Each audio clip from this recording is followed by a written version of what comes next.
para allá significa porción, para allá en hebreo, porción en idioma español, mejor conocido por nosotros en Argentina como castellano.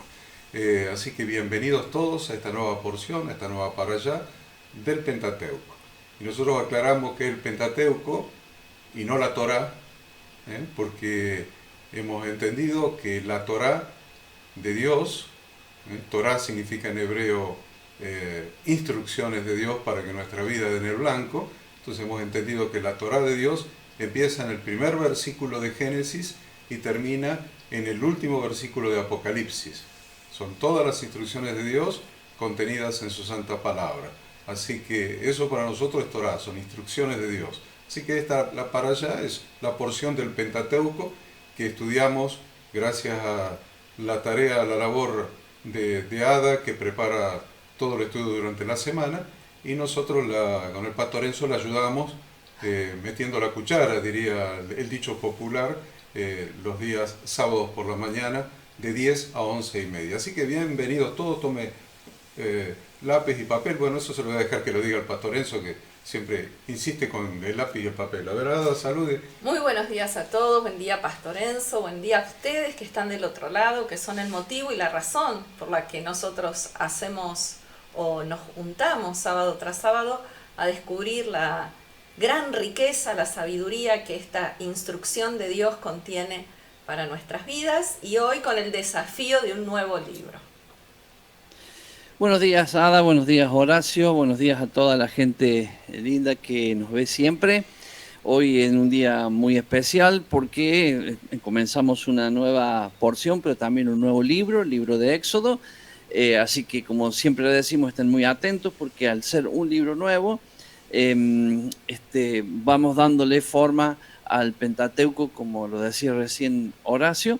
Así que preparen ahora no voy a decir lápiz, voy a decir lapicera, y voy a decir papel para hacer un cambio, una Biblia en su mano, y lo más importante, muy pero muy atento, anotando lo que usted observa favorable o no, pero que va descubriendo en esto, y también si tiene una inquietud, pregunta, para que después luego cuando usted esté reunido con la gente de su congregación puedan compartir esto tan lindo que es la porción de este día, que comenzamos con el libro de Éxodo. Bien, y comenzamos ya, para redimir esta hora y casi media. Ya le descontamos 3 minutos, pero por ahí siempre lo recuperamos al final. Entonces dejamos a Ada que nos diga el nombre de la porción, significado del nombre y qué contiene, y los temas, y bueno, y que arranquemos con todo. No deje el mate un cachito ahí, ponga el título, y comenzamos. Bien, es la porción semanal número 13, lleva por nombre Shemot en hebreo, aunque usted en su Biblia lo tiene como Éxodo. En hebreo el nombre del libro es Shemot, que significa nombres, justamente porque comienza Éxodo 1:1 diciendo: estos son los nombres de los hijos de Israel. De allí toma el nombre este libro. Las lecturas que vamos a abarcar es de Éxodo capítulo 1, versículo 1 al 6, versículo 1, es decir, 5 capítulos completos. Isaías 27 del 6 al 28, 29 del 22 al 23 y Jeremías 1 del 1 al 2, 3. Así que tenemos 2 porcioncitas de los profetas esta semana. Y con respecto al Brit Hadashah, Nuevo Testamento, 1 Corintios 14 del 13 al 25, Marcos 12 del 18 al 27. Y los temas de esta porción es la opresión de los israelitas en Egipto, el infanticidio, el nacimiento de Moisés, Moisés en casa del faraón, Moisés huye a Madián, Dios decide que llegó el momento de la salvación, Moisés y la zarza ardiendo, la misión de Moisés, el nombre de Dios, acá hay un punto muy importante en esta porción, Dios revelándose con su nombre, instrucciones de Dios para Moisés, Dios da poderes a Moisés, Moisés regresa a Egipto, Séfora, esposa de Moisés, circuncida a su hijo, Moisés y Aarón ante el faraón incrementa la carga del pueblo, el pueblo se queja ante Moisés y Aarón y finaliza con un presagio, con una profecía con respecto al futuro. Y la verdad que este libro de Éxodo es muy importante, es fundamental, para entender el tiempo actual que nos toca vivir. Porque así como el pueblo de Dios estuvo cautivo en Egipto y luego fue liberado y marchó rumbo a la tierra prometida, nosotros también en este tiempo estamos viviendo la experiencia del éxodo hacia la tierra prometida. Por lo tanto, las experiencias relatadas en este libro, experiencias del pueblo de Israel, son también nuestras propias experiencias hasta que entremos a poseer la tierra en el reinado milenial de nuestro Redentor Yahshua. Y la verdad que ustedes, o muchos de nosotros, podemos decir, bueno, pero todavía estamos en Egipto, ¿no? Estamos de alguna manera habitando esta tierra, donde el reino de esta tierra es del príncipe de este mundo.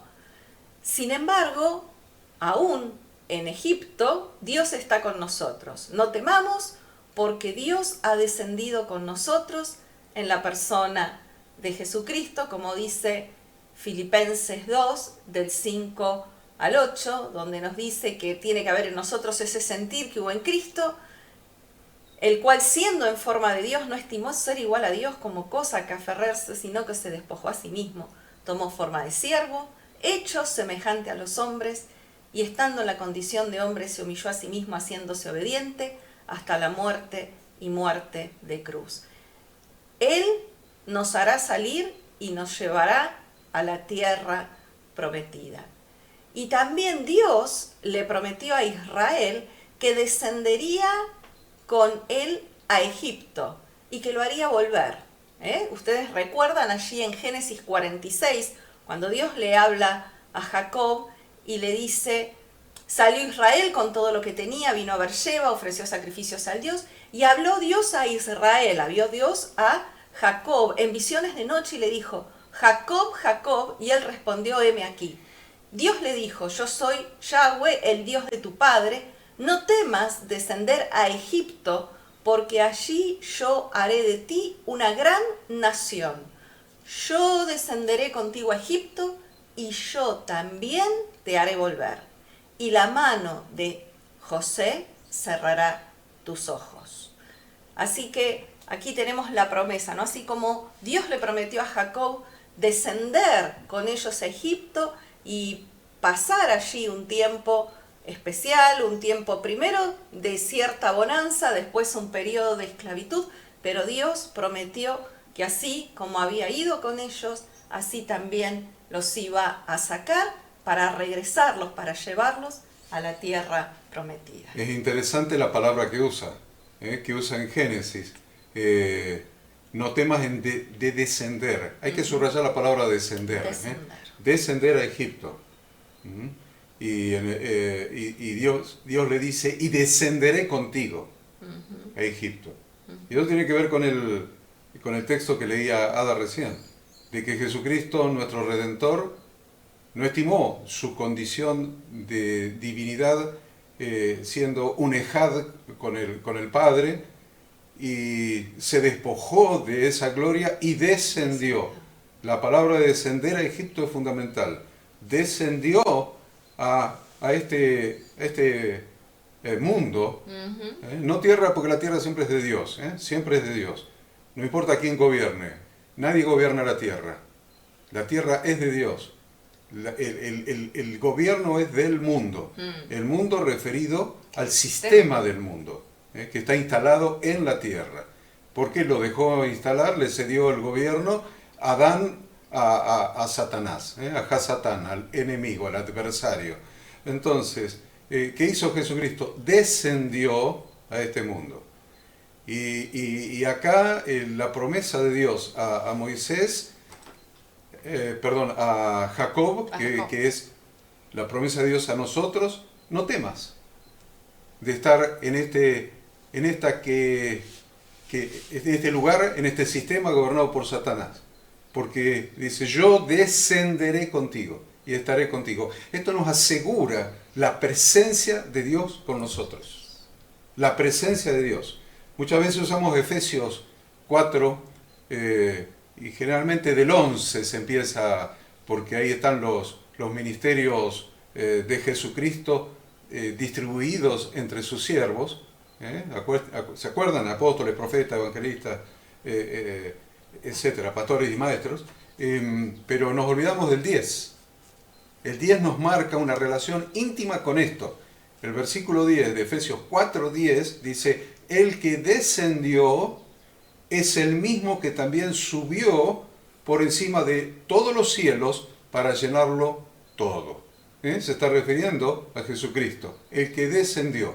Y esta promesa de Dios a Jacob, cuando iba camino a encontrarse con José en Egipto, de no temas porque yo voy a descender contigo, pero después te voy a sacar también contigo y voy a salir contigo. Esa promesa la cumplió el Moisés, cuando Moisés dice, si tu presencia no ha de ir conmigo, no nos saques de aquí. Y Dios le responde, mi presencia irá contigo y te daré descanso. Entonces, Él descendió y nos acompaña en el éxodo, en la salida. Por eso tiene que ver este libro con nuestra realidad hoy, que estamos en el segundo éxodo. El primer éxodo fue el éxodo de la congregación de Dios allí de Egipto, y el segundo éxodo es la salida de nosotros, injertados en su congregación, de este Egipto que es este mundo, rumbo a la tierra prometida, que es exactamente el proceso que estamos transitando hoy. Pero todavía estamos con la pata metida acá adentro, en Egipto, en el sistema de este mundo, en el sistema que gobierna Satanás. Entonces Dios dice, yo estoy con ustedes, no teman, yo estoy con ustedes. No importa que estén en Egipto, no importa que el sistema esté gobernado por Satanás, no importa que el sistema esté gobernado por el adversario, no importa que esté gobernado por las huestes espirituales de maldad, por los demonios del inframundo, por todo lo que ustedes quieran, pero yo estoy con ustedes. No importa la situación, el estado, no importa las adversidades, no importa lo que el mundo haga contra ustedes, no importa las agendas que se implementen en contra de la palabra de Dios, en contra de mi Torah, en contra de mis instrucciones. Ustedes están ahí como lobos entre ovejas y yo estoy con ustedes porque yo he descendido, y el que descendió es el mismo que ascendió, que es Jesucristo, que ha descendido y está con nosotros en este mundo. No importa tu adversidad, no importa tu problema, no importa tu enfermedad, no importa tu situación económica, no importa las dificultades que tenés en la calle, y con los vecinos, y con el gobierno, y con las instituciones, y con esto, y con lo otro. Estás como un cordero en medio de lobos, pero el Señor está contigo. El Señor está contigo. Y realmente hay ciertas condiciones para que el Señor derrame bendiciones sobre nosotros, aún estando en Egipto. Ciertas condiciones que hemos considerado ya en la parashá de la semana pasada y vamos a seguir considerando. Ciertas condiciones. El pueblo de Dios estuvo protegido por Dios y estuvo en un lugar especial que ahora lo vamos a considerar un poco más adelante en esta parashá, en la tierra de Gosén, en la tierra más fértil de Egipto. No se crean que estuvo como cordero en medio de lobos, pero castigado. ¿No? Eso fue al final cuando Dios quiso manifestar su gloria y su poder liberador. Pero mientras tanto estuvo allí protegido en Gosén, la tierra más fértil. El Nilo tenía 7 brazos y ahí era fértil, tenía para sus corderos, para sus vacas, para sus sembrados. Entonces estaba en Egipto, pero Dios estaba con ellos. Pastor Enzo. Qué lindo, ¿no? Porque lo que estamos viendo es lo que venimos comentando desde siempre que comenzamos con las porciones, que es que no estamos estudiando historia, viendo lo que pasó, que es importante, sino que estamos viendo nuestra vida reflejada hoy, reflejada en estos hombres en estas mujeres de este tiempo, nuestra vida está reflejada ahí, o sea que nosotros ahora tenemos que actualizar toda esta información para estar atentos.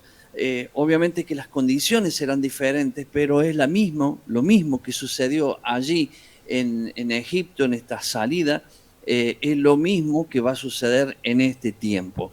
Vamos a ver no solamente la conducta del pueblo, sino vamos a ver la conducta del pueblo de Dios, sino también vamos a ver la conducta del sistema, del faraón, el no reconocer a Dios, el enfrentar a Dios, todo eso que es lo mismo, es exactamente lo mismo que se está viviendo en estos tiempos. Entonces, todo lo que vemos acá es todo lo que pasó, pero hoy está pasando. Y si nos ubicamos en este contexto, vamos a entender de que Dios con su mano poderosa nos está sacando y vamos a entender que somos más que vencedores porque Él es quien va delante nuestro. Amén. Vamos del versículo 1 al 7, como para empezar. Ni empezamos todavía. Bueno, vamos a empezar. Vamos. Si vemos cómo termina, ¿no?, el último capítulo de Génesis, donde vemos ahí la muerte de Jacob, vemos la muerte de José, y cómo de alguna manera se inicia este proceso que Dios tenía en mente de liberación del pueblo. Pero hay un secreto, y es que, como bien decía Horacio, estuvieron en Egipto, no se contaminaron con Egipto, y la verdad que preservaron el nivel, la calidad moral y espiritual de la familia. Y básicamente uno de los secretos fue porque cada hijo se mantuvo unido a Jacob, y este fue el secreto de la fuerza y de la supervivencia de Israel. La unidad entre ellos y conservar este amor por Dios, este deseo de servir a Dios y de mantenerse distinto, de no dejarse influenciar, de no mimetizarse con la sociedad en Egipto. Algo que también es importante que entendamos es que si vamos al libro de Números, que es el libro que comienza con el censo del pueblo de Israel, nos habla de 603.550 hombres. Es decir, que tendríamos que estar hablando de alrededor de más de 2 millones de personas. ¿Por qué decimos esto? Porque la fecundidad en Egipto es el resultado de la promesa que Dios le había hecho tanto a Adán, cuando le dijo que crecieran y se multiplicaran. También esa promesa se la había dado Dios a Noé, y por supuesto se la había dado a los patriarcas. Y dice el versículo 5, todas las personas que le nacieron a Jacob fueron 70, y José estaba en Egipto. Entonces, es muy significativo que la cantidad de hijos que le nacieron a Jacob coincide con el número de las naciones. Esto creo que lo dijimos, pero es bueno recordarlo. Eran 70, refiriéndose a las naciones.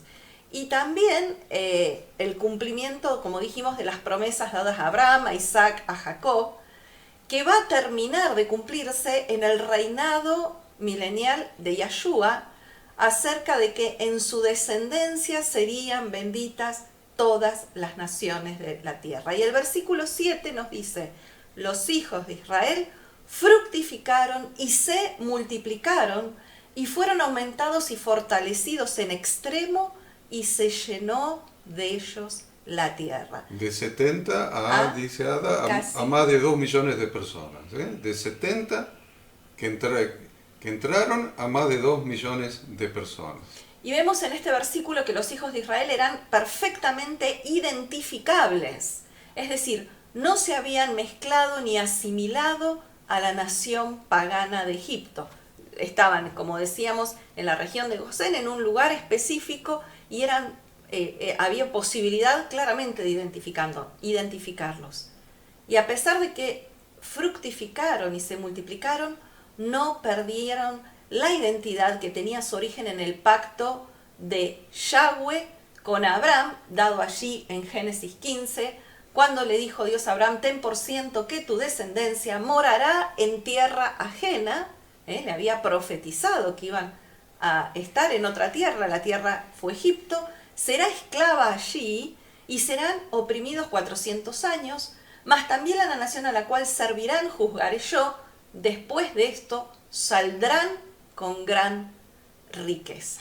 Qué bueno que es ver la mano de Dios puesta sobre su congregación, la mano de Dios en estos 7 versículos que nos hablan claramente de que Israel no era una nación que se formó de un hijo de Jacob, sino que Israel representa la bendición para 70 naciones, o sea, el número que simboliza todas las naciones de la tierra. Todas las naciones de la tierra. Pastor Enzo. Sí, qué importante, ¿no? Porque se caen, a ver, viste, suena, a ver, no quiero expresarme bien en esto, pero generalmente la gente te dice, sí, pero esto que usted está hablando era para los judíos. O se muestran la falta de conocimiento de justamente este tema que estamos hablando. Después más adelante vamos a ver que dice Israel mi hijo, ¿no? Cuando le manda a hablar a Moisés, a Faraón, y dice, dile que deje salir a Israel mi hijo. Entonces ese Israel, que para Dios es el hijo, ese Israel está compuesto por las 12 tribus y las 70 naciones, que sería toda la gente que quiera ser parte de esto. Entonces, ese es el pueblo de Dios. Y cuando nosotros lo entendemos, es por eso que dije, no, pero esto era para los judíos. No, esto era para el pueblo de Dios desde el inicio, en cuanto a la Biblia, ¿cierto? Desde el inicio, o la formación, si quiere, digamos, de Israel, como los hijos de Dios, entrando, ya estando aquí, con ciertas promesas que algunas ya la dijeron ustedes.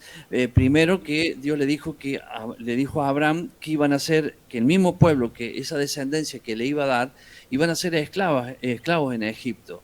Eso lo vemos acá. Después de estar 400 años, se olvidan de José y pasan a ser los esclavos de Egipto. Pero también la otra promesa era que se iban a multiplicar, lo que hablaban ustedes recién, de 70 que entraron, salen 2 millones de personas. Y la tercera promesa era que iban a temerle, era un pueblo que por tener a Yahweh como Dios del pueblo, todas las naciones iban a temer a este pueblo. Y es por eso que lo vamos a ver a Faraón atacando constantemente por temor, porque tiene miedo que este pueblo, que ya se hizo grande, en el momento que estamos leyendo ahora nosotros, ya se hizo grande, se una a los enemigos y puedan vencer al pueblo egipcio. Entonces, esta es la importancia de comprender desde la raíz estas cosas, porque ya cuando lo entendemos nunca más hablamos, o sea, seguiremos hablando de judíos actuales y demás, ¿cierto? Pero ya no vamos a hablar de que, esto era para los judíos. No, esto, ¿qué es para el pueblo? Todo lo que es para el pueblo, que está en la Biblia y bien clarito, es para todos, porque todos somos parte de ese pueblo, que es Israel, a quien Dios le dice su hijo. Qué bueno. Bueno, vamos entonces a continuar ahora con el versículo del 8 al 14. Usted tiene su Biblia ahí, Ada continúa del 8 al 14. Sí, es justamente lo que decía el pastor Enzo, ¿no? Que los egipcios les atemorizaba el crecimiento demográfico del pueblo, y justamente porque se estaban volviendo numerosos y muy fuertes. El pueblo de Israel, ¿no? El pueblo de Israel. El pueblo judío, no era el pueblo egipcio, digamos. No. Le atemorizaba el crecimiento del pueblo de Israel. Los egipcios, en especial el faraón. Muy bien, porque se estaban fructificando y multiplicándose como Dios le había dicho.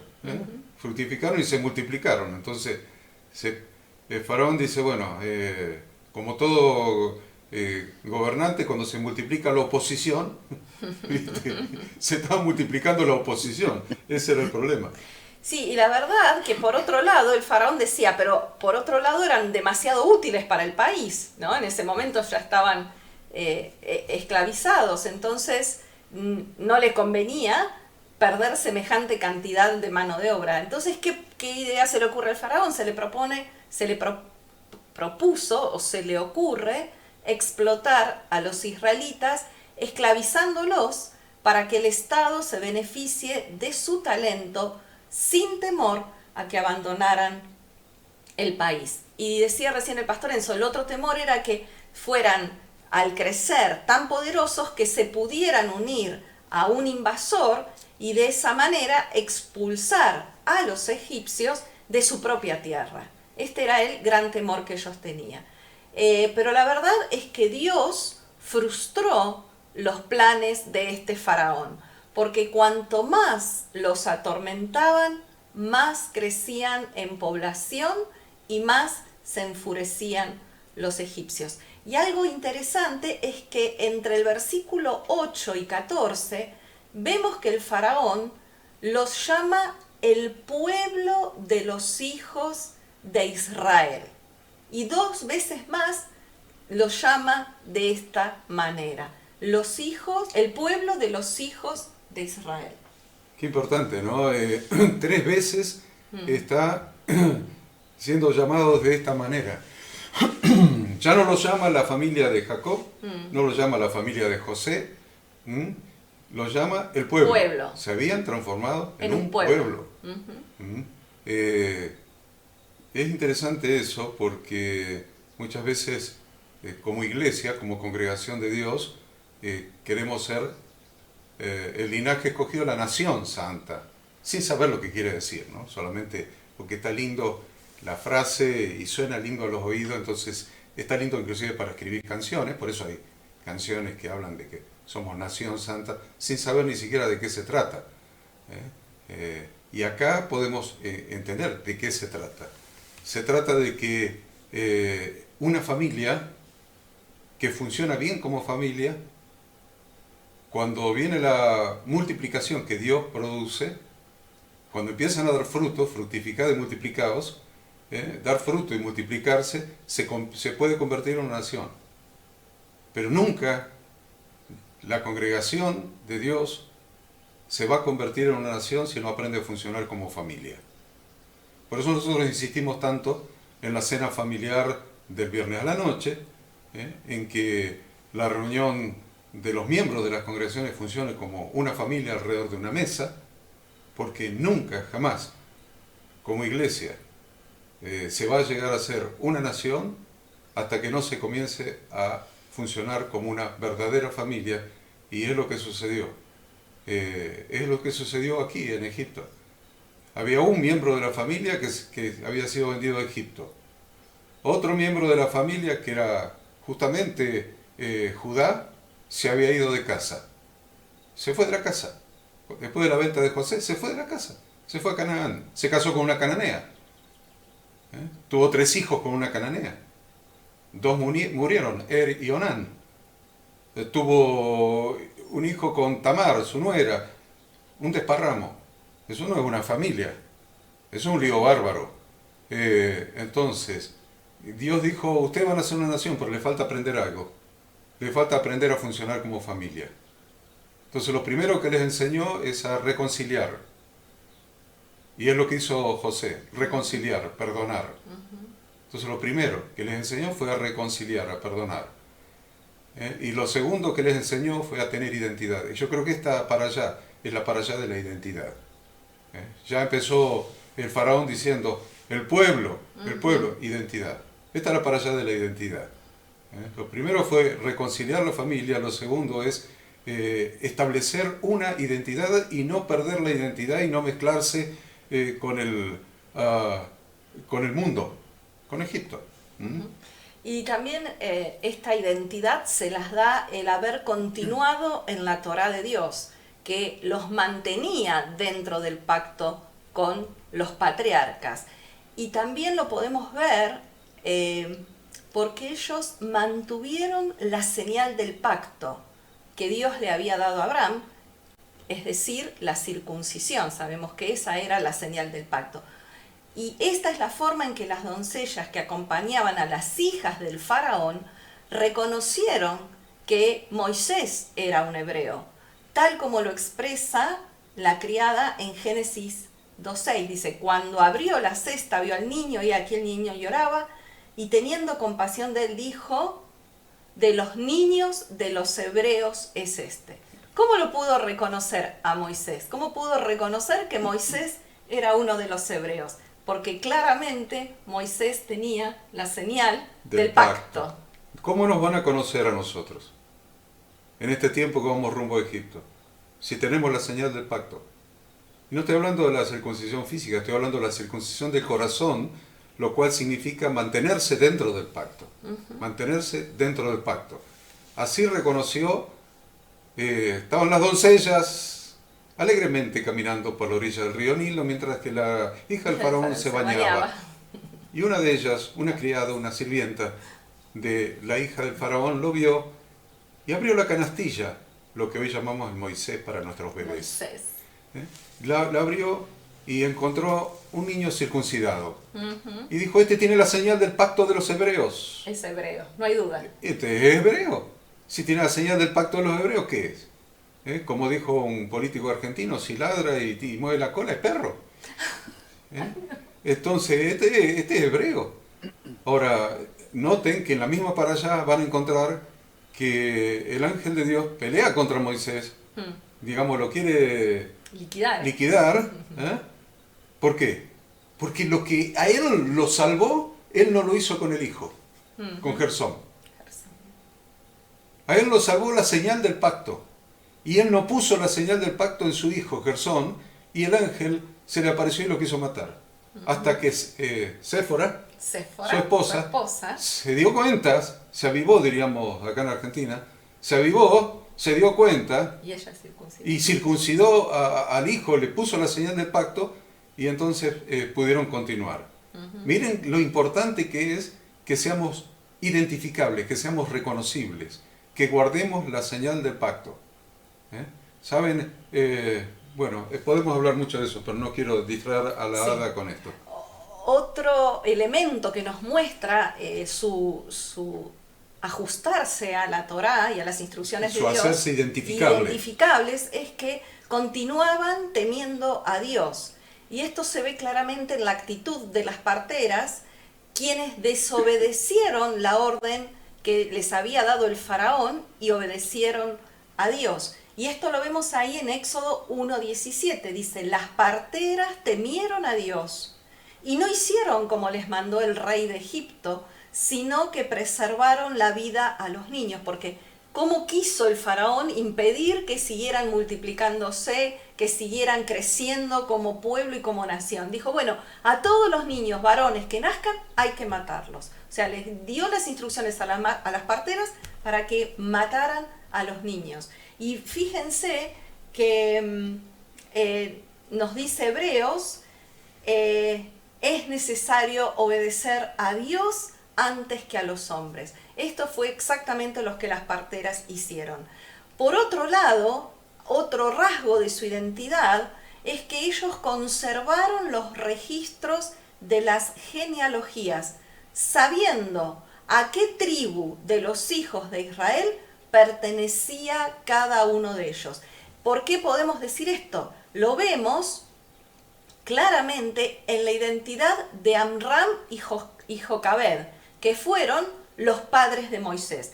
Fíjense que Éxodo 2:1 dice, un varón de la familia de Leví fue y tomó por mujer a una hija de Leví. Acá claramente identifica que ambos padres, padre y madre de Moisés, eran descendientes de la tribu de Leví. De esto tenemos que tomar los modelos que deben regir nuestra vida como miembros del pueblo de Dios, la congregación de Yahweh.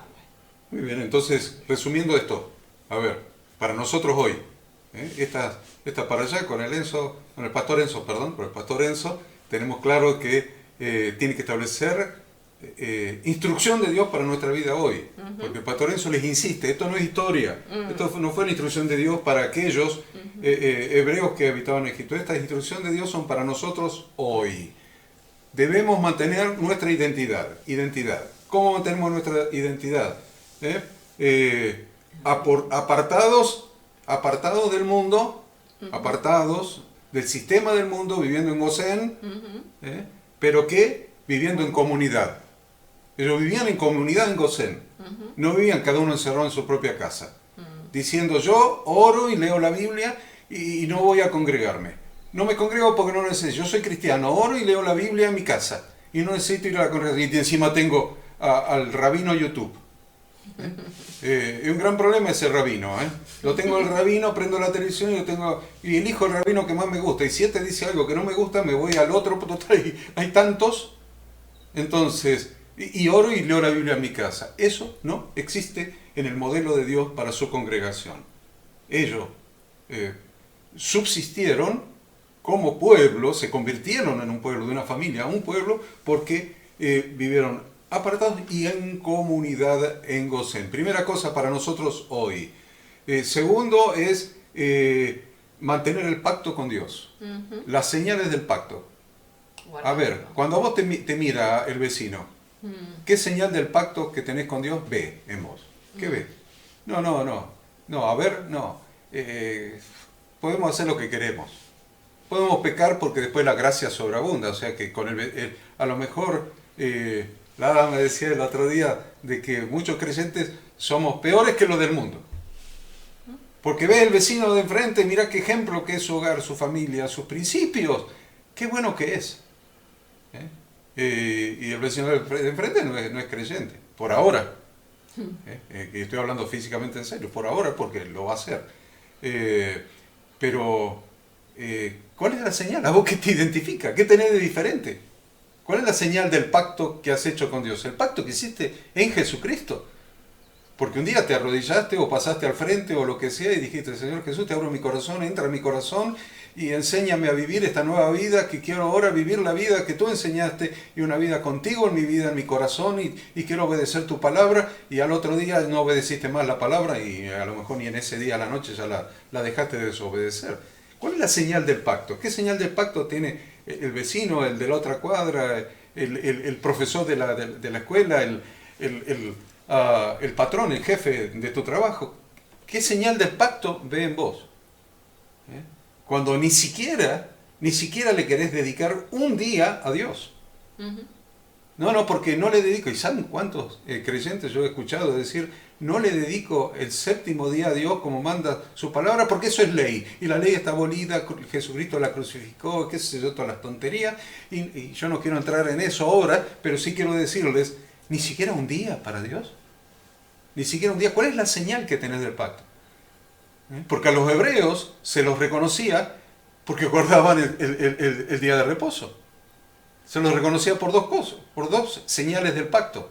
Una por la circuncisión y otra por el día de reposo. ¿Sabe cómo los reconocía el Führer? El Führer los reconocía de esa manera. Por la señal del pacto. Por las señales del pacto. ¿Cuál es tu señal del pacto? Hay que conservar para hacerte identificable. Entonces, y la otra señal, la otra cosa que los mantenían con identidad era el temor de Dios. Lo que dijo Ada de las parteras. Temieron a Dios las parteras, conservaron el temor de Dios. Y la otra cosa es que conservaban profundamente, de generación en generación, su identidad. O sea, ¿qué identidad le estás transmitiendo a tus hijos? ¿Qué haces cada viernes a la noche en la mesa familiar del día de reposo, en la cena? ¿Qué haces? ¿Cómo los bendecís? Me encanta cuando el pastor Enzo en la cena del día de reposo dice que Yahweh los bendiga y los guarde, que Yahweh haga resplandecer su rostro y le da toda la bendición sacerdotal y a su esposa inclusive. Me encanta porque él hasta a la esposa le da la bendición de padre a hijo, porque vamos a transmitir de generación en generación la identidad. ¿Cómo sabían que Amram y Jocabed eran hijos de Leví? Porque mantenían de generación en generación su identidad. ¿Qué estás transmitiendo vos a la siguiente generación? A tus hijos, a tus nietos. ¿Qué le estás transmitiendo? Eso es muy importante, Pastor Enzo. Sí, sumo a lo que están diciendo algo que también dije en el anterior aporte, porque yo insisto cuando el Señor le habla a Moisés, que lo vamos a ver más adelante, y le dice, dile a Faraón que deje salir a mi hijo. Y Dios, o sea, habla así de esa manera de su pueblo, mi hijo. ser parte del pueblo de Dios de aquel tiempo era parte de ser de la familia de Jacob o de Israel, ¿cierto? Sumarse a esa familia, integrarse en esa familia. Hoy nosotros somos hijos de Dios por medio de Jesús, ¿cierto? Que el que cree en Él y le recibe en su corazón, Dios le da el derecho, la potestad de ser hecho hijo de Dios. Ahora, cuando somos hijos de Dios, ¿qué somos? Israel, porque Israel es el único hijo, o sea, es el hijo de Dios, es el pueblo apartado. Entonces, siempre recomiendo a la gente que cuando hablemos, porque hay gente que confunde de esto, habla Israel de un lado, iglesia del otro, y es todo lo mismo, porque Israel es hijo de Dios y también es congregación. Iglesia es congregación, de ahí viene en realidad la palabra quejilá, que es iglesia, que significa congregación. Entonces, todas esas palabras se unen en el mismo sentido y la podemos hacer inclusive, que es lo que recomendamos siempre, usar esa palabra como familia, porque es la familia de Dios, que Dios tiene hijos y somos parte de la familia. Entonces, hay gente que cree que somos hijos de Dios ahora y antes no eran. Siempre, acá está la explicación. Fuimos hijos porque siempre la intención de Dios fue formar su familia y habitar en medio de ellos. Por eso este libro comienza en la salida de Egipto y va a terminar justamente un año después de la entrada o sea, el camino de retorno a casa, cuando se hace el tabernáculo y se inaugura el tabernáculo. ¿Qué es eso? Es Dios habitando en medio del pueblo. Por eso entender esto, Horacio, Ada y a toda la gente, es vital, porque cuando entendimos esto, entendemos que somos una familia en Dios y que comienza por casa, ¿cierto? Y que ese concepto que cuando decimos cree tú y tu casa será salva, es llevar la salvación cuando hacemos entender a todos que somos parte de una familia en Dios que mediante Jesús nos hace sus hijos. Y si somos sus hijos, somos Israel. Amén, Pastor Enzo. Amén. Bien. Y para terminar el capítulo 1, quiero destacar que esta orden que da en el versículo 22, el faraón mandó a todo su pueblo diciendo, echad al río a todo hijo varón, ¿no?, que nazca, y a toda hija preservar la vida. Es una acción que podemos ver repetida en Herodes, allí en el Nuevo Testamento, relacionado con quitar la vida a nuestro libertador Yahshua. Si ustedes recuerdan en Mateo 2:16, cuando dice Herodes, entonces, cuando se vio burlado por los magos, se enojó mucho y mandó matar a todos los niños menores de 2 años que había en Belén y en todos sus alrededores, conforme al tiempo que había inquirido de los magos. Intentó hacer exactamente con Yahshua. Y el último texto que destaco de Éxodo 1, que es uno de mis favoritos, es Éxodo 1:21, donde dice, y por haber las parteras temido a Yahweh, él prosperó a sus familias. Volvemos a ver, en la obediencia hay bendición, en la obediencia hay prosperidad, hay salud y hay todo lo que anhelamos en nuestra vida. Eso es lo que las parteras hicieron. Es impresionante esto, ¿eh? Uh-huh. Es impresionante porque esto contradice la teología Uh-huh. que De la vino, prosperidad. de la prosperidad que vino a la Argentina. Estábamos en San Isidro, en la congregación allá, y venían los apóstoles de la prosperidad y decían que había que darle plata a ellos para que Dios los prosperara. ¿No habían leído este versículo que es el favorito de la Hada? No leyeron Torá. No leyeron, okay. No leyeron el Pentateuco. Por haber temido a Dios y obedecido a Dios, Dios Él prosperó a su familia, no solamente a ella. A ella Qué bueno. Bien, no nos quedamos acá porque podríamos estar bastante. Vamos al capítulo 2, vamos al capítulo 2 de Éxodo, donde está relatado, entre otras cosas, el nacimiento de Moisés. Vemos claramente aquí cómo el plan de Dios se lleva a cabo, cómo la mano de Dios está presente y cómo los esfuerzos humanos más pensados no pueden impedir que la voluntad de Dios se cumpla. Por más plan que haya elaborado el faraón, la voluntad de Dios siempre se cumple. Los padres de Miriam y Aarón, que eran justamente los 2 hermanos de Moisés, trajeron al mundo a un hijo destinado a salvar a toda la nación. Moisés, ¿por qué es tan importante para el pueblo de Israel? Porque es en definitiva el libertador, así como nosotros tenemos nuestro San Martín, de alguna manera podemos decir que Moisés fue el libertador, fue concretamente el libertador de la nación, ese hombre al que Dios escogió. La hija del faraón salvó la vida de Moisés, fue criado bajo la tutela del mismo faraón, que había dado órdenes de matarlo para impedir la salvación de Israel. Es muy interesante. El faraón había mandado a matar a todos los niños y sin embargo la hija del faraón termina salvándolo y Moisés viviendo en la casa del faraón o en el palacio. Claro, es interesante porque el faraón dice, maten a Moisés. Perfecto.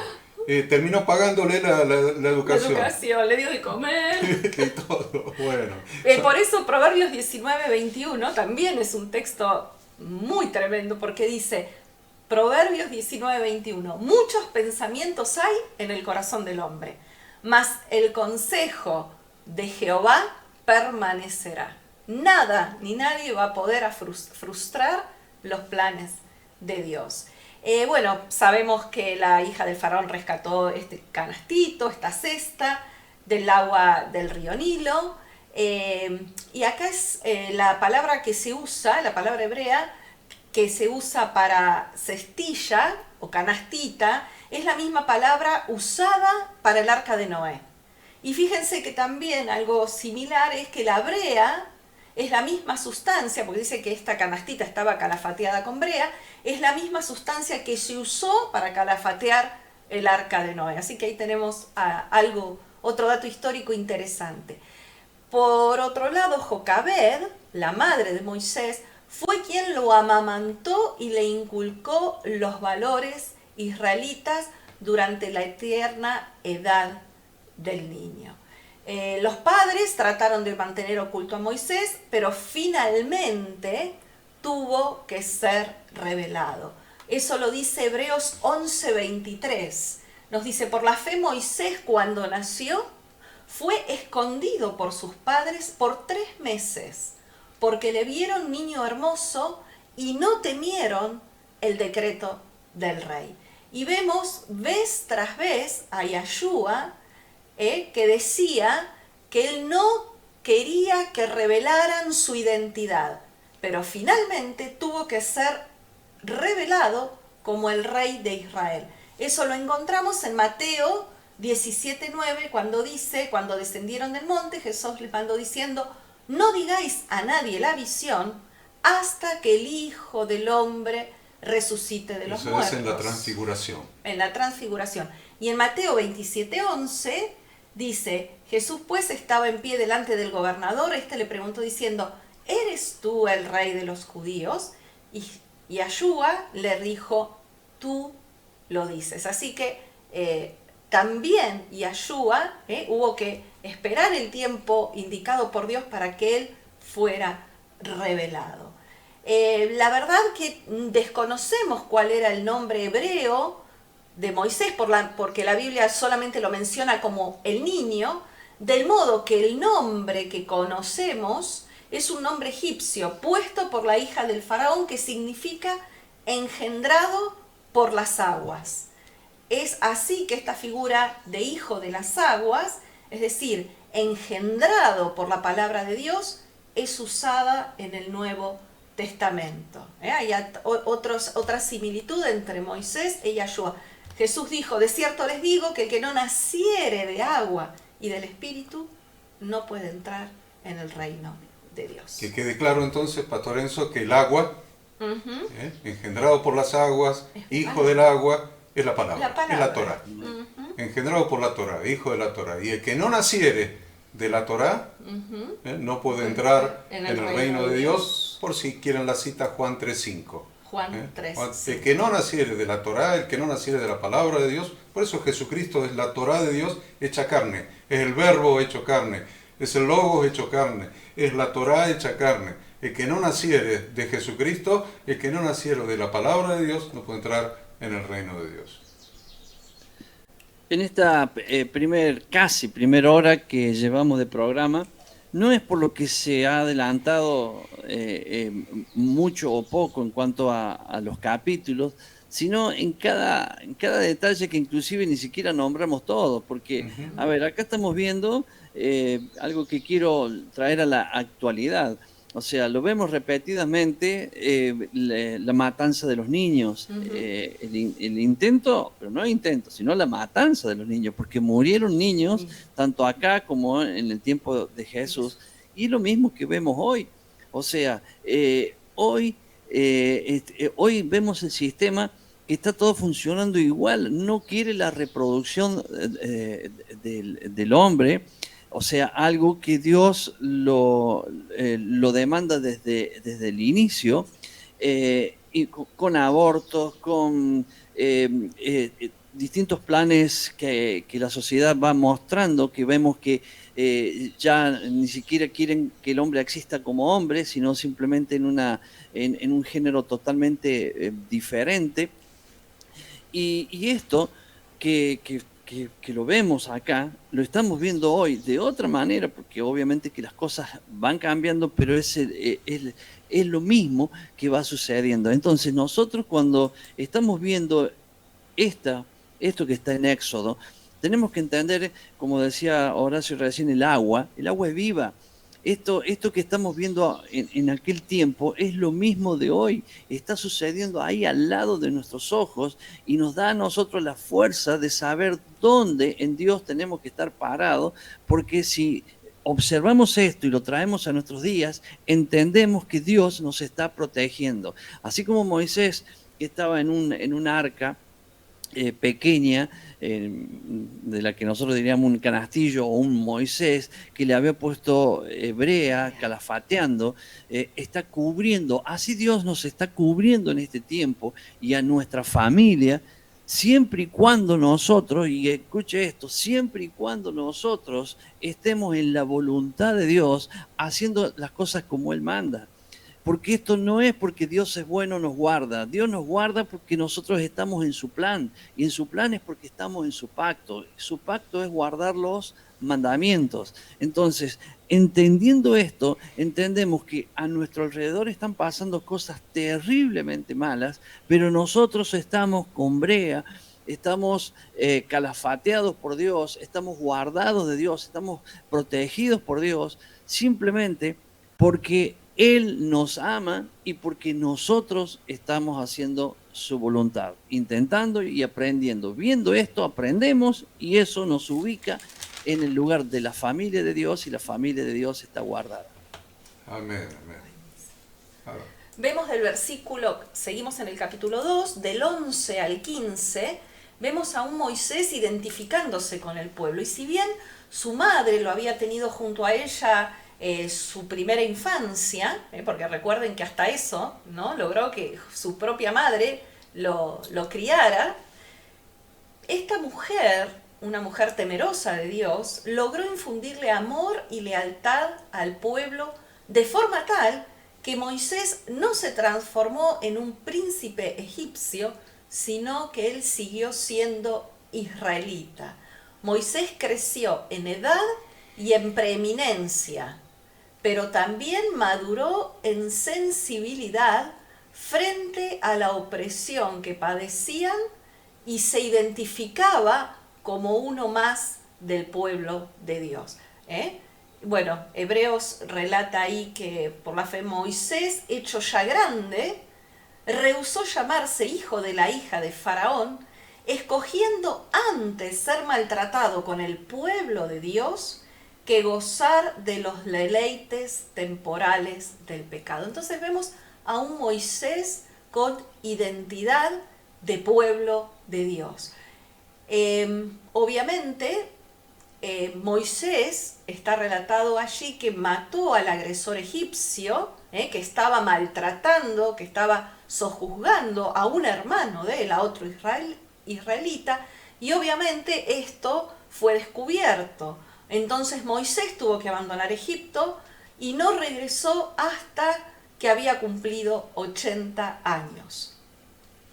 Interesante también es que Moisés, estaba sentado junto al pozo de agua cuando conoció a su futura esposa y se estableció con ella. Él, cuando huye de Egipto, huye hacia Madián, y allí es donde él se va a establecer. ¿Y quiénes eran los madianitas? Eran un pueblo nómada descendiente de Abraham y Cetura. Madián fue uno de los hijos de Abraham y Cetura. Bien, dice el versículo 11, en aquellos días sucedió que crecido ya Moisés salió a sus hermanos y los vio en sus duras tareas, y observó un egipcio que golpeaba a uno de los hebreos sus hermanos. Es interesante ahí que cuando se repite algo en la Torá, préstele atención. Siempre, cuando se repite algo en la Torá, es especial. Recién decíamos que el faraón, ahí en el párrafo del faraón, 3 veces se dice pueblo, que Israel es un pueblo. Bueno, está repetido 3 veces. Acá está repetido en un solo versículo, 2 veces sus hermanos. Es muy cuidadosa la Torá en llamar a los hebreos sus hermanos, los hermanos de Moisés, sus hermanos. Porque esto también es figura de Jesucristo. Claro, Hebreos 2, 11 y 12 dice, porque el que santifica y los que son santificados de uno son todos, por lo cual no se avergüenza de llamarlos hermanos, diciendo, anunciaré a mis hermanos tu nombre. Qué interesante, ¿eh? Anunciaré a mis hermanos tu nombre. Dentro de un ratito vamos a hablar del nombre de Dios. En medio de la congregación te alabaré. Bien, del 16 al 22 tenemos que Moisés contrae matrimonio y decíamos que él conoce a su esposa junto a un pozo, al igual que Isaac y al igual que Jacob. Ambos conocieron a sus esposas a la orilla o la trajeron de pozo, ¿no? O la trajeron. Porque en el caso de Abraham mandó a su criado. Pero siempre a la orilla del pozo. O sea que si 3 veces, ven, yo le digo, cuando vean algo repetido, presten atención. Si 3 veces está la referencia del pozo, de conseguir esposa junto al pozo, y en el Nuevo Testamento lo vemos a Jesús en Juan 4, en el pozo de Jacob, con la mujer samaritana. Algo vamos a tener que sacar de ahí, algo. Sí.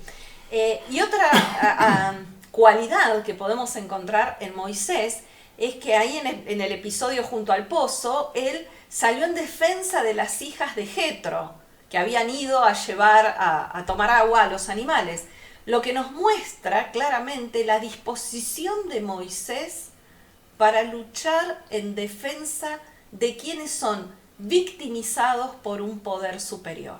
Primero lo vemos saliendo en defensa de sus hermanos los israelitas, por eso se venga del egipcio. Y acá lo vemos a Moisés saliendo a defender. Vemos entonces que ya había una gran materia prima, ¿no? Un gran corazón, un corazón dispuesto a defender, a ayudar, a estar a favor de los desprotegidos, de los que más sufren, de los más débiles. Podemos decir un corazón sediento de justicia. Era el corazón. Como el corazón de Yeshua, ¿no? De Jesucristo. Lo vemos del Nuevo Testamento con la misma actitud. La misma actitud. Exactamente. Bien. Y bueno, dijimos que Moisés repite el patrón de estar al lado del pozo, que siempre el pozo significa el agua de la Torá, lo volvemos a repetir, lo volvemos a decir. Y vemos también repetido esto, como decía recién Horacio, en Yeshua, cuando está en el pozo junto a la mujer samaritana. El pozo de aguas es la palabra de Dios, donde Yeshua también ha llamado a su esposa la congregación. Se trata del pozo de aguas vivas de la Torá de su padre, por eso Yeshua dijo, cualquiera que bebiere de esta agua no volverá a tener sed jamás. El agua viva que Yeshua da a los suyos es la palabra de su Padre para que no volvamos a tener sed jamás. Recalco eso antes de entregarle al pastor Enzo. ¿No querés volver a tener sed jamás? De una sola manera. Está el agua viva que es la palabra de Dios. ¿Cuántos tienen la Biblia para poner el velador en la mesita de luz arriba de la Biblia? porque le queda muy bajo. Dice, ¿y cómo pongo la Biblia acá si la mesita de luz es chiquita? Entonces la ponen, y el velador arriba de la Ay, Biblia. no. Y cuando una vez cada 15 o 20 días van a limpiar la mesita de luz, sacan el velador y tiene redondito así y todo alrededor No. la tierra, el polvo. ¿Qué pasó? Quedó redondito No la en el leyeron. medio. La usaron de apoyo a velador. Realmente van a ser personas con sed espiritual, con desorientación, con insatisfacción. La sed tiene que ver con insatisfacción. Cuando tenés sed estás insatisfecho. Ves agua y te dan ganas de beberla por la insatisfacción. Sed siempre tiene que ver con insatisfacción. No querés tener insatisfacción en la vida, querés estar satisfecho, pleno, feliz, completo, lleno. La palabra de Dios, la Biblia, la palabra de Dios es el agua viva. Pastor Enzo. Esta mañana, en las oraciones matinales, dije algo que, en oración dije algo que me estoy acordando ahora, y fue ese concepto que dice el que busca halla, y tiene que ver con el agua del pozo, ¿no? La palabra de Dios. Eh, y lo que dije fue lo siguiente, que le di gracias a Dios de que hoy, en medio de tanta turbiedad de cosas que suceden, nuestros ojos están abiertos gracias a la palabra de Dios, agradeciéndole a Dios eso, porque eso es algo que uno lo tiene sin merecerlo, Dios lo ha dado, porque va hacia el agua del pozo. Pero también agregué y dije que lamento no haber encontrado más, quizá porque no busqué más, pero todavía estoy a tiempo, porque nunca vamos a encontrar todo, pero al menos encontrar para saber dónde estamos parados. Yo estoy disfrutando el programa, pero no es ahora, me pasa siempre, porque esto que está diciendo Horacio, que quien no quiera tener más sed debe beber de esta palabra, si no volverá a tener sed. Esto es beber, es saciarse, pero no saciarse para decir basta, sino da esa alegría de tener la oportunidad de tener más. Yo lo aprovecho así, no estoy exagerando, estoy diciendo lo que siempre me pasa generalmente en este programa, porque lo vivo, porque de pronto estamos hablando de cosas, algunas que ya las sé, pero se me hacen vivas en el momento y eso es lo que va cambiando. Entonces, cuando vemos aquí el ejemplo que decían ustedes del pozo, donde allí es donde encuentra a su esposa, aclaremos que estaban todas las hijas de Madián, entre ellas estaba Séfora. Entonces, entre ellas estaba Séfora, y eso nos enseña muchas cosas, porque esto se repite en Isaac, se repite en Jacob, se repite acá en Moisés, y después lo vamos a ver repetido de nuevo en Jesús. Entonces, una de las cosas importantes es que siempre estamos hablando de la esposa, del esposo. El esposo es él, nosotros la esposa, y la esposa encuentra en el pozo, o sea, en las aguas nosotros encontramos al esposo en la palabra.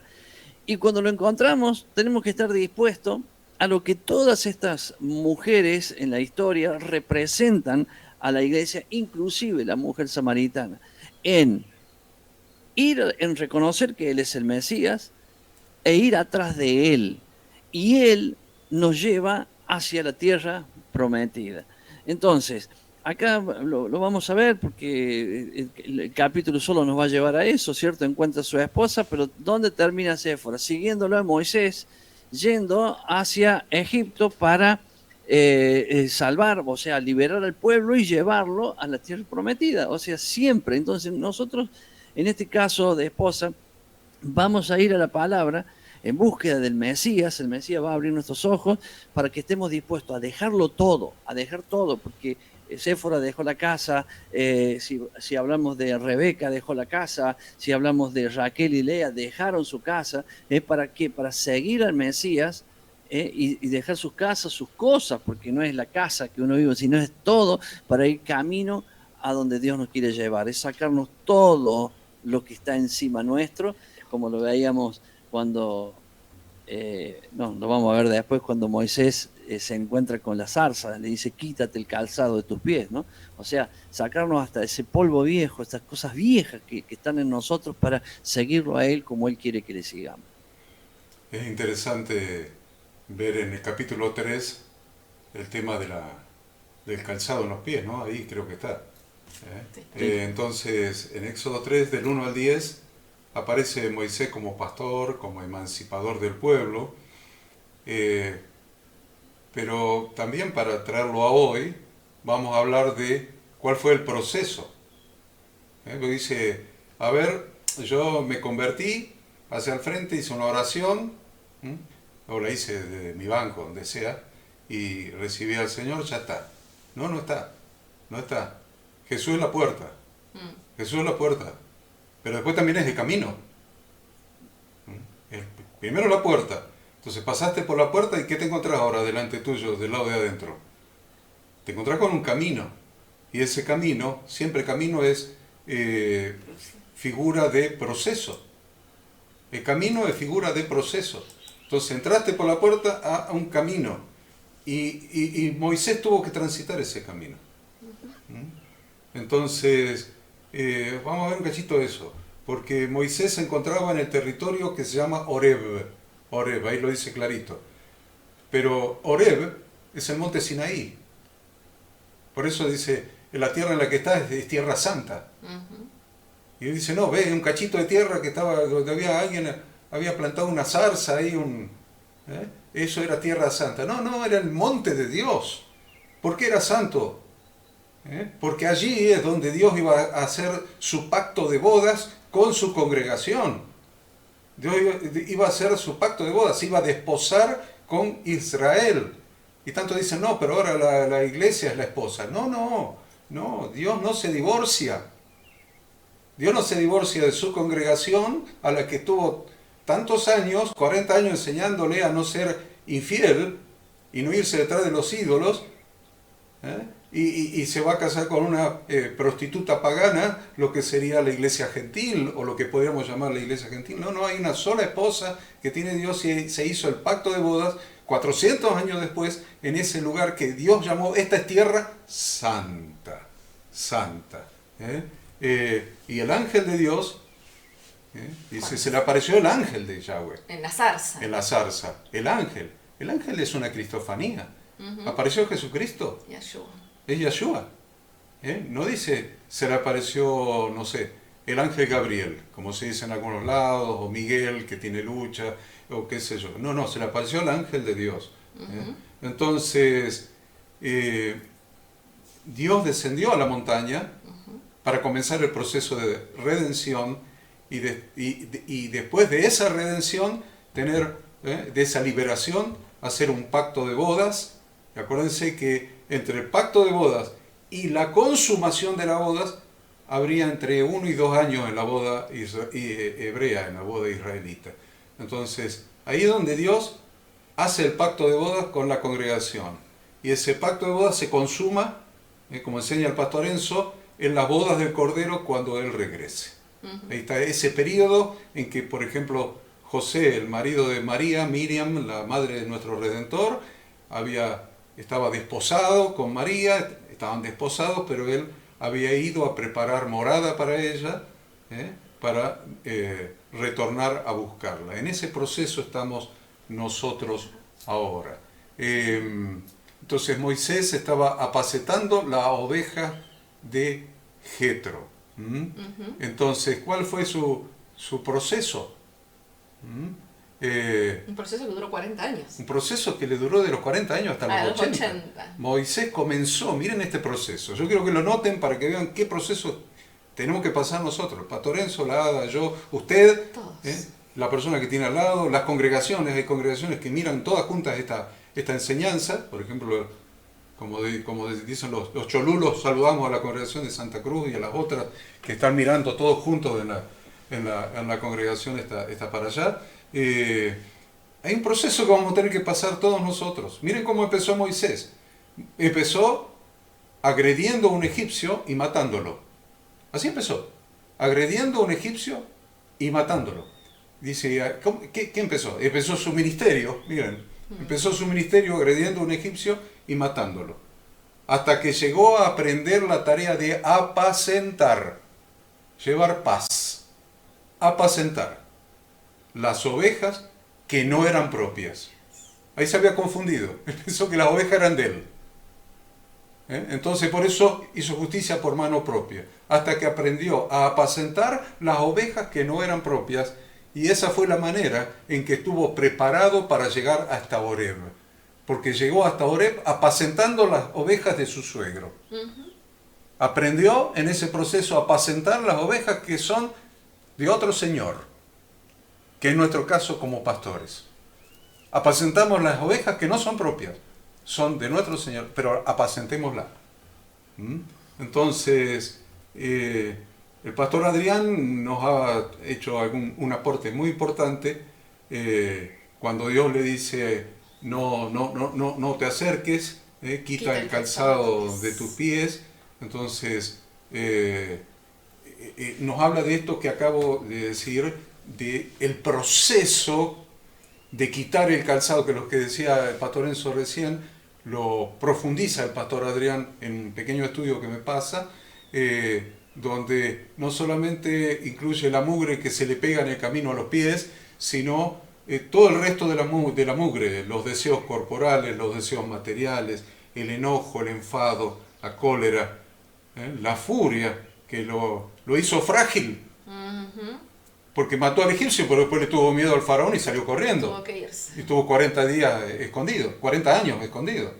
Entonces, los recuerdos del pasado, las heridas del pasado que te hace frágil. Estoy leyendo lo que el pastor Adrián nos ha mandado, la angustia. Todo obstáculo que se adhiere al caminar. Al andar, despojándose de todo impedimento, dice el pastor Adrián, lo voy a leer, despójate de todo obstáculo que no nos permite llegar a la zarza ardiente. Despójate, dice, de tu ego y pregúntate de qué estoy revestido, qué calzado tengo en los pies. Preocupaciones, miedos, inseguridades, raíz de amargura. Entonces, es muy importante esto, que es bastante largo y profundo lo que nos pasa el pastor Adrián, que nos hizo este aporte, y también el egresado de la Facultad Bíblica, Cristian Codini, nos ha mandado también un par de aportes. Más arriba. Está más arriba. Ya lo vamos a ver cuando lleguemos, pero lo concreto es eso. Pero alguien me decía el otro día, un líder de una congregación, esta semana, yo no quiero comprometerme a servir en la iglesia porque no quiero fallarle al Señor, no quiero fracasar. Comprometerme y no cumplir. Y no cumplir. Entonces dice, si no me comprometo, entonces no estoy enterrando el talento. Y yo le dije, no hermano, el talento no te lo da Dios cuando te comprometes, ya te lo dio. Ya te lo dio, ya lo tenés. Si no lo usas, no es que si te comprometes o no te comprometes, es si no usas tu talento. Si no estás en el cuerpo de Cristo, en la congregación de Yahweh, para la mutua edificación, porque todos los talentos que Dios nos ha dado han sido para la mutua edificación. ¿Por qué les digo eso? Porque del versículo 11 al 17, Moisés vacila, Moisés empieza a poner excusas, no, que soy tartamudo, no, que soy débil, no, que no soy el idóneo, no, que mi hermano Aarón es más grande que yo, es el primogénito, yo no soy el primogénito, toda la macana que dijo. Todos los argumentos para no aceptar el desafío. Sí, por un lado Moisés se consideraba indigno, carente de talento, se sentía que iba a fracasar, sentía que los israelitas no se habían hecho merecedores de la intervención de Dios y de la liberación. Moisés sintió que no era apropiado que asumiera el liderazgo en lugar de su hermano. En definitiva, Moisés le pidió a Dios que no le encargara una misión que estuviera más allá de su capacidad. Entonces, llevándolo a nuestra vida hoy, ¿no? ¿Cuántas veces vivimos poniendo excusas para no querer aceptar el desafío, para no querer aceptar esas tareas, esas labores que Dios nos encarga a cada uno de nosotros, que en definitiva es cumplir con la gran comisión, siguiendo, aportando para que el pueblo de Dios siga creciendo en la tierra? Bueno, y del versículo 13 al 15 aparece la escena más maravillosa que nosotros hemos encontrado. En toda esta porción. En todo el Antiguo Testamento, diría yo, porque en el Nuevo tenemos a Jesucristo resucitando, tenemos cosas muy fuertes, pero acá en todo el Antiguo Testamento, en toda la Torá, aparece la revelación del nombre de Dios. Muy importante la revelación del nombre de Dios, porque evidentemente todo aquel que invocare el nombre de Dios será salvo. Entonces, dijo Moisés a Dios, versículos 13 al 15, he aquí que llego yo a los hijos de Israel y les digo, el Dios de vuestros padres me ha enviado a vosotros. Si ellos me preguntaren cuál es su nombre, ¿qué les responderé? Y respondió Dios a Moisés, yo soy el que soy. Y dijo, así dirás a los hijos de Israel, yo soy, me envió a vosotros. Mas dijo Dios a Moisés, así dirás a los hijos de Israel, Jehová, el Dios de vuestros padres, el Dios de Abraham, Dios de Isaac, Dios de Jacob, me ha enviado a vosotros. Este es mi nombre. Escuchen esto, escuchen esto. Este es mi nombre, para siempre, con él se me recordará por todos los siglos. Y yo acabo de leer la Reina Valera de 1960, donde como nombre pone Jehová, el Dios de Israel. Sin embargo, ese no es el nombre revelado. El nombre revelado tiene 4 letras hebreas. 4 letras hebreas. Yud-Hei, Vav-Hei. 4 letras hebreas. Que en el hebreo antiguo podríamos decir una Y. Bueno, había J en esa época. Una Y, una H, una W y una H. En un hebreo más moderno, en lugar de W sería una B corta. Entonces, tengamos en cuenta esto porque Dios se había manifestado anteriormente a los patriarcas como un Dios compasivo, eterno, Elohim, el Dios justo, el Shaddai como el omnipotente, pero aquí se manifiesta de una manera especial. Nombre propio. Un nombre propio. Este es mi nombre y así, este es mi nombre para siempre. No hasta la segunda venida, no hasta la eternidad, hasta que empiece la eternidad, si es que la eternidad empieza, ¿no? Este es mi nombre para siempre, y con él se me recordará por todos los siglos. Entonces, si usted no se quiere equivocar, diga Yud-Hei, Vav-Hei. Ese es el nombre revelado. ¿Por qué? Porque el ser humano ha hecho 2 cosas horribles. Ha manipulado el nombre de Dios. Las religiones han manipulado el nombre de Dios. Miren, algunos lo han ocultado hasta el día de hoy. O sea, lo han ocultado hasta olvidarlo. Y otros lo han distorsionado. Y otros lo han reemplazado por Hashem o el Eterno o por lo que usted quiera, el Señor, en la nueva versión, en la Biblia de las Américas. El Señor. Entonces, o lo han ocultado, no voy a decir quiénes, ustedes ya saben, hasta olvidarlo. Otros lo han distorsionado, tratando de entender que se pronunciaría de tal o cual manera, y otros lo han reemplazado por otras palabras. Hashem, el nombre, el eterno. Y la verdad es que si nosotros decimos el eterno, el pastor Enzo es eterno también. Nosotros también somos eternos, porque el Señor nos ha dado vida eterna. Así que si a mí me dicen el eterno, ese soy yo.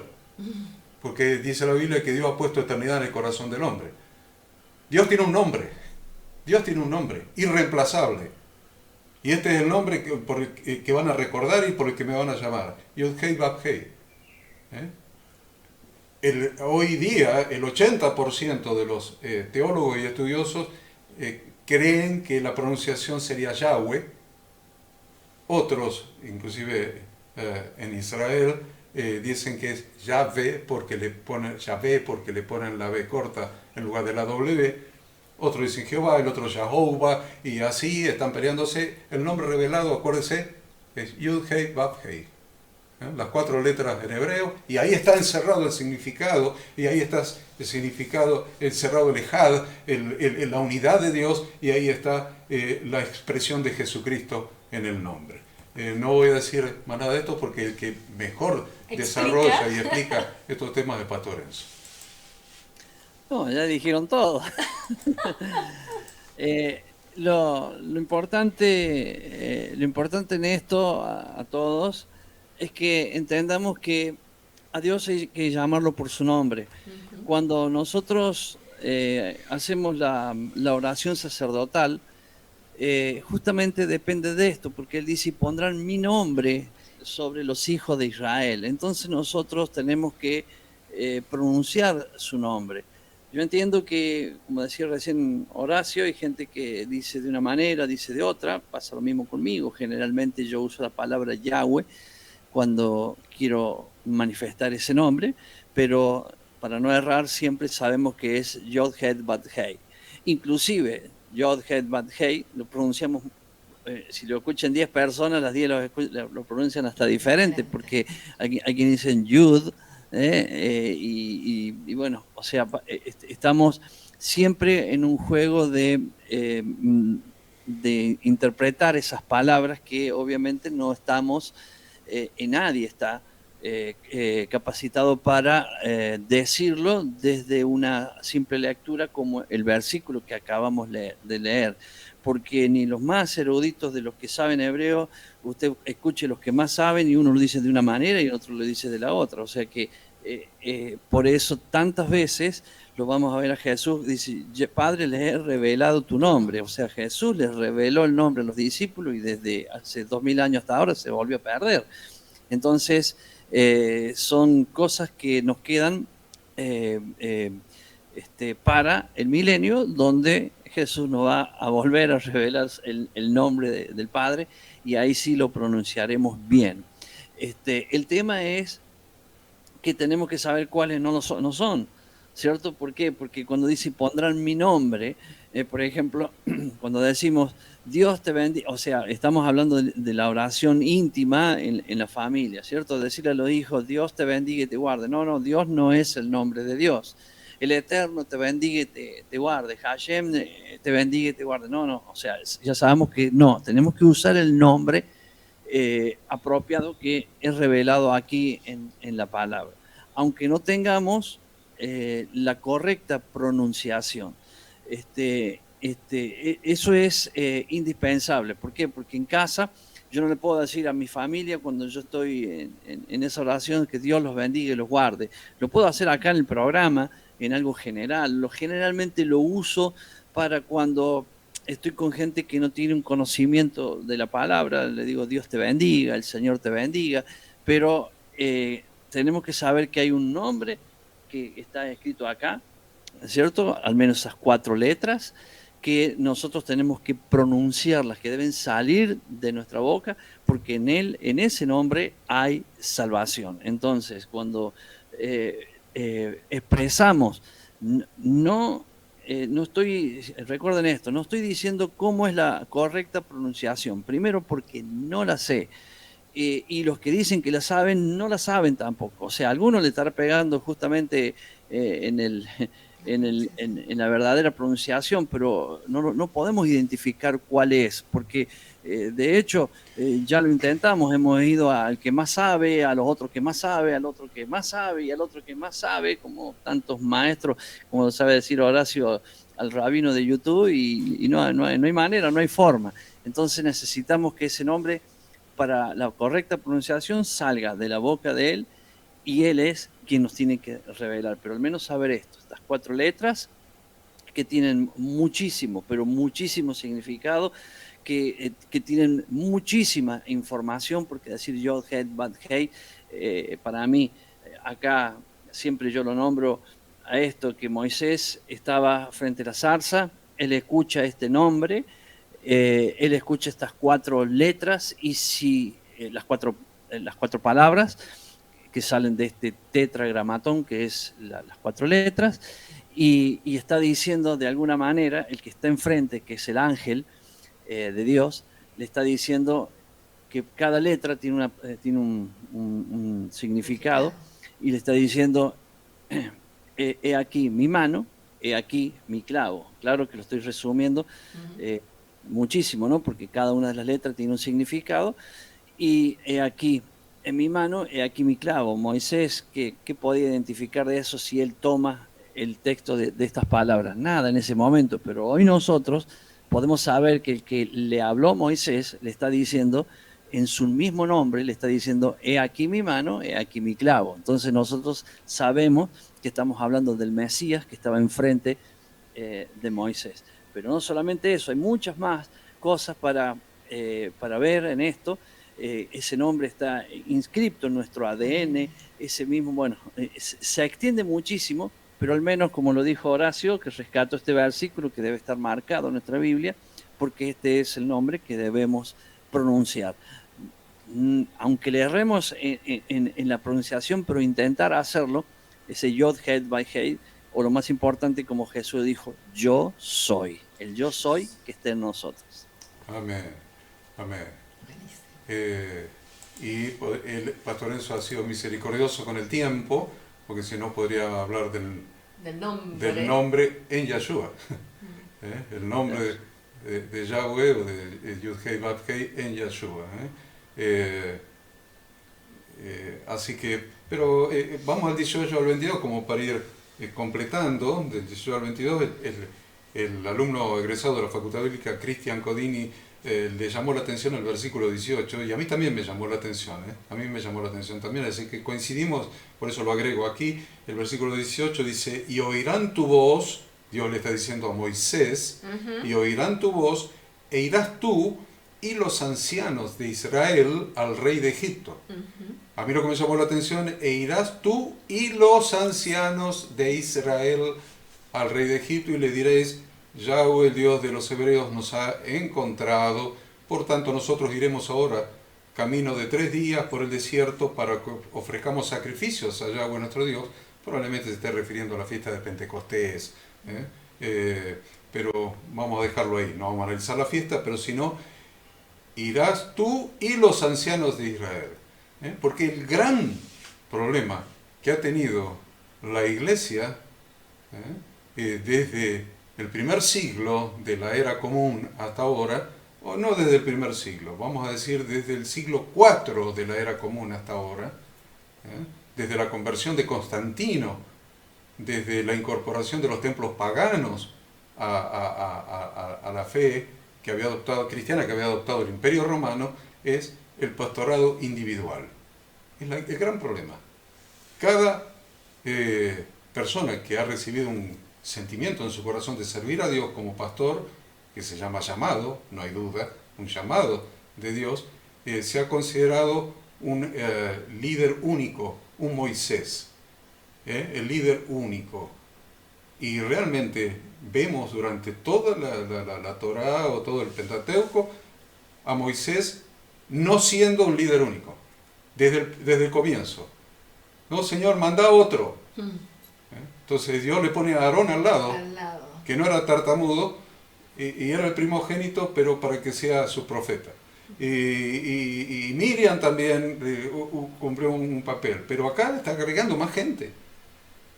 Oirán tu voz, irás tú a los ancianos de Israel. Entonces, el pastorado individual no existe en la Biblia. El único buen pastor que da su vida por las ovejas es Jesucristo. El único pastor individual. Y aún cuando él, en Efesios 4:10 en adelante, desciende y da dones, sus dones de pastor, el buen pastor los reparte en muchas personas. Por eso hay los ministerios apóstol, profeta, evangelista, pastor y maestro. ¿Vieron? Entonces, el pastorado individual es una distorsión de la iglesia introducida por Constantino, extraída del paganismo. el sacerdote único, vestido de una manera diferenciada, en una plataforma más elevada que la gente, de tipo diferente. Y yo quiero pertenecer a la congregación de Yahweh. No quiero estar sobre, no quiero estar más arriba, ni ser diferente. Quiero ser miembro de la familia de Dios. Parte. Eso es el aporte, y Codini nos da Lucas 19, 9 y 10, donde Jesús dijo, ha venido la salvación a esta casa, por cuanto él también es hijo de Abraham, porque el Hijo del Hombre vino a buscar y a salvar lo que se había perdido, y eso también es lo que Dios mandó a hacer a Moisés, y lo hizo Jesucristo. En realidad el único que lo hizo bien y completo es Jesucristo. Lo demás son todas figuras, porque ni siquiera Moisés entró en la tierra prometida. Entonces tengamos en cuenta estas cosas. Tengamos en cuenta estas cosas. Moisés no se cortó solo. Dice, no, pero el apóstol Pablo evangelizó todo el Asia Menor, y la isla de Chipre, y Roma, y España. El apóstol Pablo no se cortó solo tampoco.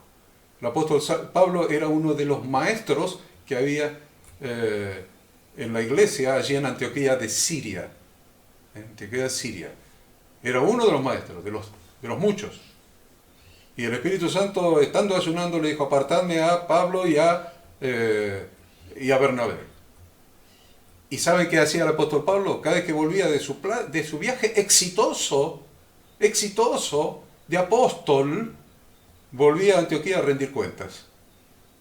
Porque pertenecía a un cuerpo, pertenecía a una familia, pertenecía a un grupo de ancianos. No era un héroe solitario. Entonces, esta es la enseñanza que finalmente me gustaría dejarlos. ¿Algo más? No, solamente que ahí, del 18 al 23, en el versículo dice, 22 y 23, dice, dirás a Faraón, Yahweh ha dicho así, Israel es mi hijo, mi primogénito. Esto lo había mencionado antes el pastor Enzo. Creo que esto también es interesante rescatar de esta porción. Ya te he dicho que dejes ir a mi hijo para que me sirva, mas no has querido dejarlo ir, he aquí yo voy a matar a tu hijo, tu primogénito. Dios se refiere a Israel como mi hijo primogénito, pues es la nación más preciada y más valorada por Dios mismo, así como el primogénito ocupa un lugar especial en el corazón del Padre, así Israel, su pueblo, su congregación, ocupa un lugar especial. Dios le dijo a Moisés que le advirtiera al faraón que a menos que liberara al primogénito de Dios, él mismo sería castigado medida por medida con la muerte de su propio primogénito. Y Codini agrega allí, me llama la atención, dice Codini, el carácter paternal de Dios. De llamar a su congregación, llamarnos su hijo. Su hijo. Y encima primogénito. Por eso el pastor Enzo y Codini también lo escribió en su aporte, mas a todos los que le recibieron, a los que creen en su nombre, les dio potestad de ser llamados hijos de Dios, o ser injertados al hijo primogénito, al hijo que es la congregación de Yahweh. Y la maldición era que si no dejaba ir a su primogénito, yo voy a matar a tu hijo, tu primogénito. O sea, que el que no tuviera la señal del pacto, y uno dice, bueno, la sangre del cordero de Pascua, pintando los postes y el linterna, para primero la señal del pacto, que era la circuncisión, mediante la cual se reconoció a Moisés, y es la razón por la que Dios se le atraviesa con su ángel a Moisés y pelea contra él, porque no tenía la señal del pacto. Quédese, el hijo. Su hijo no tenía la señal del pacto. Tanto enseñarle a los demás, tanto que él se salvó con eso y no había circuncidado a su propio hijo. Aprendamos esto, porque toda la Torá con los patriarcas nos está enseñando lo que es la bendición generacional. Yo creo que la iglesia ha puesto más énfasis en las maldiciones generacionales que en la bendición. Y nosotros las maldiciones no nos preocupan. Nos tiene que interesar cómo tenemos la bendición generacional. La bendición generacional es poner en el corazón de nuestros hijos la circuncisión. Un corazón circuncidado. ¿Cómo se circuncida el corazón? Mediante la obediencia a las instrucciones de Dios contenidas en su palabra, la señal del pacto. Pastor Enzo, nosotros terminamos. Lo dejamos a usted. No, solo, mire, el capítulo 5, versículo 1. Dice, después Moisés y Aarón entraron a la presencia de Faraón y le dijeron, Yahweh, el Dios de Israel, dice así, deja ir a mi pueblo a celebrarme fiesta en el desierto. Acá habría muchísimo para decir de esto, pero no hay tiempo. Pero esto sí quiero decir. Y Faraón respondió, ¿quién es Yahweh? Para que yo oiga su voz y deje ir a Israel. Yo no conozco a Yahweh, ni tampoco dejaré ir a Israel. Usted ya sabe el final. Este es el sistema de hoy. El sistema de hoy desafía igual que Faraón desafió a nuestro rey. Y fíjense cómo le fue. Así vea cómo le va a ir a este sistema también por desafiar a Dios. Sigamos del lado de Él, que con Él estamos seguros. Amén. Bendiciones a todos. Shalom. Shabbat Shalom.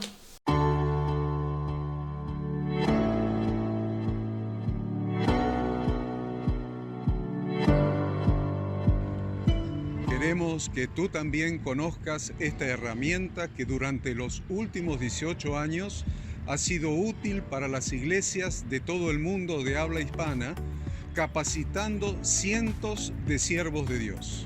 Las formas de aprender están cambiando y Ministerio Bíblico Internacional, a través de su facultad bíblica, brinda programas de formación ministerial bíblica, teológica y práctica para la multiplicación y edificación de la iglesia 100% online. Respondiendo a las necesidades de hoy, para aquellos que no cuentan con la posibilidad de asistir a clases presenciales, donde quiera que estés, en todo lugar, recibirás el material de estudio y verás las clases en vivo y on demand, accediendo a través de tu celular, PC, tablet o Smart TV. Recibe tu capacitación en las siguientes carreras: diplomado en teología para maestros de grupos de evangelismo y discipulado, licenciatura en teología pastoral, diplomado en teología y práctica ministerial para pastores, líderes y servidores. Súmate a los pastores que han organizado un grupo de estudio tutorial a distancia en la congregación con estudiantes locales y de las otras iglesias de la zona. Esta es tu oportunidad como seguidor de Cristo para comenzar tus estudios y completar tus exámenes desde la comodidad de tu hogar y en los horarios que tengas disponibles. Súmate al liderazgo de este tiempo y adquiere las habilidades, herramientas y valores necesarios para impactar el mundo con la palabra de Dios y transformar la vida de aquellos que creen al Evangelio. Para más información, ingresá a facultadbiblica.com.